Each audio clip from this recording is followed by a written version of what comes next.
Hello everyone, this is Hakaym and welcome back to some more World of Warships, and today we're finally taking a look at the tier 10 Worcester, the USN light cruiser, and I finally got it. Now this captain's not fully experienced. He's not 19 points. He's still a work in progress, just because unfortunately I slammed him.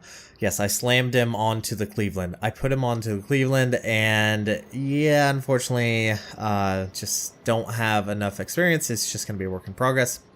I'm joined with No Game. Actually, I haven't seen No Game. He's currently out and about traveling the world. So he was currently, I believe, in Italy at this time, playing with us. And I'm also joined with Sweet in the Grossovoy. And as you can see, it's predominantly a it's pretty much a tier 10 game. There's quite a bit of destroyers, which the Worcester does a really fantastic job against. Now, the Worcester, once again, as I've talked about the Citadel, it's a very situational ship. It really does rely on islands a lot, and that means it relies on particular maps. Now, Two Brothers is not that bad of a map. This is actually a very similar map to my previous Citadel video, and I will be taking a position up fairly similar to what it was before. Now, the Worcester is essentially a Minotaur with a Chi. Its range is decent, 16.7 kilometers. Its AA is fantastic. And another huge aspect of the ship versus obviously the Minotaur is it has radar plus hydro, which, I mean, technically the Minotaur can also run radar as well if it does give up its smoke. However, the Minotaur has a much higher Citadel than the Worcester does, which means the Worcester can get away with being a little bit more broadside, a little bit more in the open. However, the Worcester has only around 45,000 points of health, and unfortunately for that Z23, he goes down relatively quickly. Now, the Worcester is a little bit different than the Citadel in its retrospect with its detect and its hydro radar. Its radar is in fact the normal 9.9 kilometer radar that you see on almost all USN cruisers. Des Moines especially is where I'm really talking about. However, its detect is phenomenally small. You have, I believe, around 1 kilometer of detect. So for a destroyer to in fact spot you has to be within 1 kilometer more of your radar. So it is not very good for a destroyer. And I don't know if I really said that correctly. Essentially, if a destroyer is foolish enough to spot a Worcester, the Worcester has 1 kilometer to work with that radar, and it does a really fantastic job against enemy DDs. Now, as you can see, our team has pushed quite heavily on D. We're starting to cap it. The Mogami is very low on health. The Republic is about 3/4 health, and one good thing about the Worcester, especially once you have the captain trained up right, is it does have IFHE, and IFHE against battleships, destroyers, and cruisers can actually definitely melt away. Now, I've definitely felt this in my HIV, which its armor can be paper thin and does eat a lot of HE damage, but as you can see, this Republic is definitely starting to melt down. Torpedoes come so close to hitting us, but we should hopefully focus down this Republic. Now, we are currently being focused on by the Republic and also the Mogami. That Mogami is gonna get away with this, and as you can see, HE does a really good job against the Worcester, especially a Zhao. Right there, Zhao does around 6,000 points of damage, and once again, the Worcester has very thin armor and not a lot of health, so the Worcester has to be really, really careful of not taking damage, because unlike the Minotaur, the Worcester does not have the special heal. It has the normal standard heal that you see on a lot of US and cruisers, and unfortunately for us, we've just lost our Baltimore, but the Republic was taken out. We are ahead in ships. Enemy team has lost 2 destroyers, a cruiser, and a battleship. We have only lost a cruiser and a destroyer, but the enemy team is starting to push quite heavily towards the B cap, and I am in fact going to go ahead and get turned around and try to assist, because, well, the Worcester has radar, and against enemy destroyers, which are more than likely what's actually going to start pushing in towards the B cap, it's going to be very detrimental for them. And it does look like B has been at least started to be capped by the enemy team. Now, one good thing and one nice thing about being in a division with a friendly destroyer is that the friendly destroyer can offer smoke. Now, as usual, there is in fact smoke penalty, but it's fairly low on the Worcester. I believe it is around 6.4 kilometers for the Worcester. I might be wrong on there, but it is exceptionally low. And opening up on the Hindenburg, pushing out. And one thing you do have to keep in mind, if you are in a smoke screen, more than likely torpedoes will be coming your way. And good thing about the Worcester is she does have hydro. One very beneficial thing. So if you are running a division with friendly destroyers, you can use that hydro to your advantage. Now, it does look like the enemy team has captured B, but there we go. Z-52 has come around the corner. Yugamo is also there, and there we go. We got a detonation on that Z-52.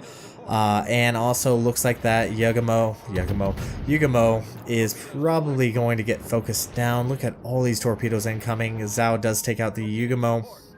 Now we are no longer spotted, trying to slow up the ship. Hopefully we won't eat a torpedo. And fortunately for us, we did not in fact actually get that torpedo. So now we can just pummel this Montana, and this Montana is unfortunately in a very precarious position. And once again, this smoke is extremely beneficial because we can just pummel this Montana. Now, as you can see, the damage is not incredible. Very similar to the Minotaur, except for with HE, you can at least cause fires. It does struggle when targets a little bit more bow in, but HE does do a little bit better job as far as dealing damage. And Montana finally goes down, and as you can see, also, there's a Cyclone. Now, Cyclones are not your friend when you are in the Worcester. They are very much not your friend. Worcester does enjoy having a little bit of distance from the enemy team because, well, you do have very thin armor, as we will be seeing in a little bit kind of near the end of the game. Now, enemy team is down to only having 5 ships, while we are currently sitting at 8. And we are currently starting to capture B, and C looks like at least is being held off at this time. But unfortunately for that battleship down south, he is essentially by himself. But fortunately, the Cyclone should help him out a little bit because it does limit on what ships can actually focus him. And unfortunately for this destroyer, he's essentially running into a Fletcher and a Grossovoy. And the Grossovoy, I definitely think it's definitely very much stronger than what it used to be, especially with that heal. So very strong now. So in a lot of ways, the Worcester, situational, it can be very potent, especially if left alive and is able to sit behind an island. Its AA is phenomenal. Without advanced firing training, this is just with the module increase to the AA. It's 7.2 kilometers, does have defensive fire. I don't believe this captain has superintendent. And it does look like, I believe this is the enemy Hindenburg that is starting to push towards the friendly Fletcher, and there we have just lost our Kerfers to the enemy Conqueror. Cannot see it. Oh, it is in fact the Zao. Enemy Zao goes down to those torpedoes. So very nice job there. We are definitely ahead in points. More than likely, we might see a ship pushing towards Z, I believe, or towards D. Now there is, I believe, the Hindenburg, the enemy Zao, and the Conqueror still left alive on the enemy team. And once again, Cyclones are not your friend for the light cruisers, especially if you are trying to push in towards a cap. Now I do have to be careful because there is the enemy Hindenburg. Now the bow armor can deflect enemy AP. And here's another thing I have noticed, especially firing on Worcesters. The Citadel is definitely a little bit more difficult. I do slow up, pop my hydro to kind of see what's in that cap. It does look like the enemy Conqueror's falling back, which, I mean, I don't really blame him because it is quite possible that our entire force, once again, our entire force is pushing around towards A, which is actually not a bad idea. Staying together in the Cyclone is extremely beneficial. Now, for the most part, you can Citadel a Worcester. Like, it is very much possible, but more than likely you will actually get a lot of overpens, and you can see how strong this radar is in the Cyclone. Do get a fire on the enemy Conqueror, and the Worcester has very fast reloading guns, 4 seconds with the module upgrade, and just dealing substantial amount of damage. We do slow up just in case, just to allow our friendly destroyer to possibly spot that enemy Conqueror, but even at this range the Conqueror can do quite devastating work against us. We do have a friendly Zao pushing in with us as well as another Zao, so I mean we have a fairly substantial force. We still have our Fletcher dropping torpedoes. Now I've talked a lot about the HE. The AP it's usable, but it really does require almost closer range, just because the shells do lose a lot of speed when being fired. And here's another thing. The enemy Conqueror's HE salvo does really good work against a Worcester. But you can see how quickly this Conqueror is starting to get melted, getting focused down by both Zaos. Unfortunately, I've just lost our Zao to the enemy Conqueror. Switch over to AP just to try it, but you can see it does look like we have a bit of an issue, and unfortunately I think we just took a Citadel from that enemy Conqueror, but we do manage to take him out. Now switching back over to AP once again against this Hindenburg. Hindenburg does take out our friendly Zao, but you can see against a cruiser, the Worcester does a far better job using AP against cruisers than obviously against battleships. So against cruisers, AP is really fantastic because it has such a fast reloading gun that it can do quite devastating work against enemy ships. Now unfortunately, No Game has in fact pushed back towards D and is currently facing off against a Zao. And Zao, well, it has a very nasty sting, and unfortunately for No Game is going to be experiencing that here in a moment. Now we are very low in health. We have one additional heal coming up here in about 15 seconds. And that's all we are going to have. And I, being myself, I'm going to try to see if I can take on this enemy Zao. Let's see if we can focus him down now. Unfortunately, we have just lost No Game to the enemy Zao. Does look like Sweet has captured C, so we are definitely ahead on points. More than likely, the enemy Zao is going to push towards B, try to capture. But there's very little that Zao could really do. He would have to, in fact, take out a lot of the, a lot of our destroyers just to bring this game back. And unfortunately for us, this Cyclone is, in fact, going to start to dissipate, which is good and bad news. Good news is, well, there's the enemy Zhao. Well, somewhat good news. And here I actually probably should have just been just focusing him down, because the reload rate on the Zhao is a lot slower than the Worcester, and we could just focus him down with our guns because we do have IFHE, and there we have just earned high caliber.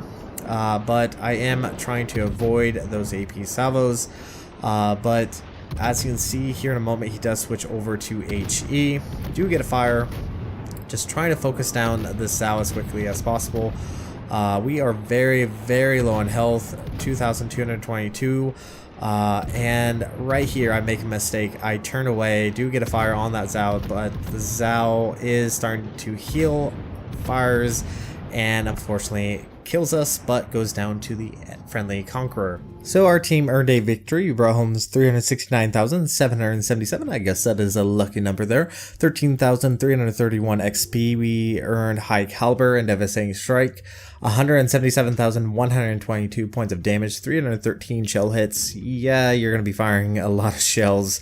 3 kills, 8 fires, 2 assisted base capture, and 2 spotted. We were top of the team with a base XP of 2,624. As far as damage wise, a lot of damage came from that Conqueror, 63,680. Montana, we only did around 17,000. Z52 with the detonation, 16,240. Our HE shells did 177,173. AP only did a measly 17,857, but fires, once again, is kind of where a lot of your damage comes from at 42,092 points of damage. So overall, not a bad game in the Worcester. Very basic style of play. As many of the US and light cruisers, you're always going to be relying on islands quite heavily. But anyway, we're going to go ahead and jump into the port. We're going to take a look at our stats, and I will see you guys there. Alright everyone, welcome back to the port. And the Worcester, as I kind of pointed out, it's very similar to the Minotaur in a lot of ways, and it's also very similar to the Atlanta. So really, if you enjoy playing the Atlanta, you'll probably enjoy playing the Worcester. That's really kind of how I kind of see it. The Worcester's not bad. Like, it's viable, it has its strengths, it has weaknesses, so it's a balance to it. So overall, I would say she's decent. May not be my number one choice. I probably won't always be running the Worcester. I have other tier 10s I prefer to play. But moving on to survivability, the health pool is low, 45,400. Only a little bit higher than the Minotaur, about 2,000 some points of health difference between the two. But the main thing is going to be her armor. Most of the bulkhead is going to be 25 millimeters, which is quite damning when facing off against other cruisers. HE will take a lot of damage, and especially against Conquerors, HE can take quite substantial amount of damage there. Obviously, Citadels are going to be a major factor. However, the Worcester is actually a little bit different than the Minotaur, as the Minotaur's Citadel actually creeps up quite a bit above the waterline, when the Citadel on the Worcester is actually quite a bit lower. Still a little bit above the waterline, but not too terribly, not as high as the Minotaur, to say the very least. So HE is pretty damning against the Worcester, and he will probably eat Citadels as well. So torpedo protection is 19%, which is not bad, considering like the Des Moines only has 7%. But anyways, moving on to probably what she's very well known for is her guns. She has 6 dual 152 millimeters, firing both HE and AP. They have a 4-second reload time, not as quick as the Minotaur. The Minotaur can out DPM you. However, the Minotaur doesn't have the option to switching to HE. And if you go bow in to a Minotaur, there's very little it can really do to you, except for, well, if you go bow in, you're only able to get 2 guns off instead of 6. So it's a trade. Turn time on the guns is quick, 8.3 seconds. Max dispersion is 148, and the range on the guns is pretty nice. 16.7 kilometers, so you do have a nice decent range on it. Maxi shell damage is 2,200 with a 11.5% fire chance. I do run IFHE, so that's why it's actually a little bit less than what normally it would be, but I also do run the flags whenever possible because getting fires are pretty nice. That really is where you're going to be getting a lot of your damage. Max AP shell damage is 3,200, and the AP velocity is a little bit slower, so it will require more of a lead, but most times you're going to be using HE at longer distance, AP if the target is showing you a lot of broadside. So don't forget your AP. It is viable against cruisers and even some battleships, depending on the armor layout. Moving on to AAA guns. The AA is fantastic. I mean, it's a USN dual-purpose cruiser where its main guns operate as essentially a backup for your AA defense. So you do have 12 dual 20mm. Average damage is 81 with a 2.4 kilometer range.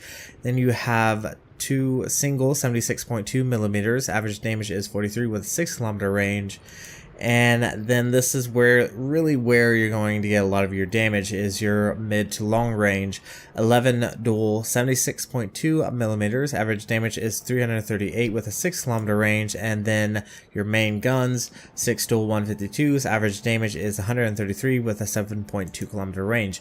One thing to keep in mind is a lot of the AA guns are actually out in the open, which does mean they'll be more likely to take damage and be destroyed by HE shells, so you will probably lose a lot of your AA mounts. So do keep in mind, near the end you're going to struggle a little bit more shooting down planes, but at least you still have your main guns to assist with that. Alright, moving on to maneuverability. She's not the quickest ship. I do run the speed flag. Let's actually quickly go and take it off. I generally like running speed flags. I just find it beneficial. So max speed is 33 knots. Not the quickest ship in the world. I believe Des Moines is a little bit slower. Let's see. 33 knots, same as Des Moines. So as per normal USN cruisers, they're generally going to be a little bit slower. Turning circle radius is 740 meters. Max or rudder shift time is 6.5 seconds. So fairly decent. The Minotaur is actually a little bit worse. It has a worse rudder shift time at 8.3 seconds, and its turning circle radius is tighter though at 660 meters. Versus 740 meters. So there is a slight difference between the two. Obviously Minotaur just is more able to turn, but its rudder shift time isn't the greatest. But Worcester does have that good rudder shift time. Moving on, concealment. I did make a mistake while I was in the replay. I was talking about her concealment and the radar. Her concealment is 9.5, which is fairly decent. It's not as good as the Minotaurs, but it's definitely better than the Zhaos. But I misspoke and got it wrong. It's actually 400 meters between your detectability range by sea and your radar range. So 9.9 for your radar range. So you do have about 400 meters, not a kilometer of difference, because the Minotaur is actually the one that has the kilometer if you run the radar. So fairly stealthy, which is very beneficial because the Worcester does definitely require it. And with that difference between the detectability and the radar, you can at least get some good damage on destroyers if they do detect you first. Detectability range by air is 7.2, and while firing in smoke is 6 kilometers. So if you do run with destroyers and they do smoke you up, you're fairly stealthy in there. Just got to be careful of any torpedoes, and that's kind of what also the Worcester's good at. She is a good service provider for your fleet. She has hydro, which is very beneficial with any torpedoes. She has the radar, and she has a defensive AA. I believe this captain finally has superintendent, while the replay it did not. The having Superintendent is beneficial because you just get those extra charges. One other thing I really would like to point out, since it is a light cruiser and since a lot of people probably would compare this ship to the Minotaur, is the fact that the Minotaur has the special heal, has the British heal. The Worcester does not. It has the normal USN cruiser heal, 272 health per second, while the Des Moines has 303 points of health per second. So Worcester's kind of, you know, short end of the stick there. So it's not as good as obviously the Minotaur. So you do have to be careful of not showing a lot of broadside and trying to reduce the amount of damage that you occur during the battle. Moving on to the upgrades, this is what I've done. I have obviously gone for main armaments modification 1, and then probably, as a lot of people will do, they will go for the special upgrade, the surveillance radar mod 1, which increases the action time on your radar to make sure it lasts longer. So it is beneficial to have this just because it does make your radar last for a little bit longer. Moving on to the third, I went for the AA guns mod 2 just to make the AA range a little bit better. You could probably go without it, but having it, and especially since that is one of the main purposes of the Worcester is to shoot down planes, having it's beneficial. Moving on to the fourth, I went for steering gears mod 2 just to make the rudder shift time that much better, make her a little bit more nimble in the water. Concealment expert as usual, and I've seen this oddly enough is some people actually have been going for target acquisition system mod 1. I believe I've seen a Fletcher and a Kagero or Yugamo run this, and it's just the oddest choice. I would almost say I would see it on the Bismarck, but anyways, moving on. Then last but not least, main battery mod 3. Just to make your guns reload that much quicker because they reload pretty quick. You could, I guess, technically go for gunfire system mod 2, just have that additional range, but it's really going to be difficult landing shots at such a long range, especially if it's a nimble ship. Almost only beneficial if it was battleships. So not overly necessary. I would prefer just having the higher DPM to do more damage, but that is an option you can go with. Moving on to the captain. Okay, this captain's not fully spec'd. I'm well aware of this. He's gonna have 2 more points available for him. I like priority target, as I've mentioned before. Adrenaline rush is extremely beneficial just to be able to pump out that much more shells per damage you take. Demolition expert, superintendent, very beneficial. And then here really is the issue with the USN light cruisers is for them to be viable, they have to run IFHE. They have to, like, just so you can cause damage to these much more thicker armored targets. Having IFHE is extremely beneficial. However, it takes 4 points away from you. So that could have been 4 points towards advanced firing training, 4 points away from basics firing training. You get the idea. So it's a very heavy investment, and even the IGN split branch was facing this, and they recently buffed the HE shell damage or penetration on the Akatsuki and the following tiers. So it's a heavy investment and you almost have to get it. There's no way really around it. I mean, the only thing you would have to rely on is fire chance and fire damage, but it's necessary. So last but not least, as far as like the 2 points, as far as what my captain could get, I would almost get maybe higher alert, just reduce of any chance, or get jack of all trades, which reduces the reload time of all consumables. You could try and think if there's anything else really beneficial. I would almost say those are probably your two best choices as far as 2 points go. You could probably get preventive maintenance, honestly, just to reduce the chance of the modules from being incapacitated. Like I said, the AA mounts do get knocked out relatively easily. So if you do get that, then you're only stuck with 1 point. And I don't really see a great amount of options you can go for. To be perfectly honest, I mean, I guess you could be just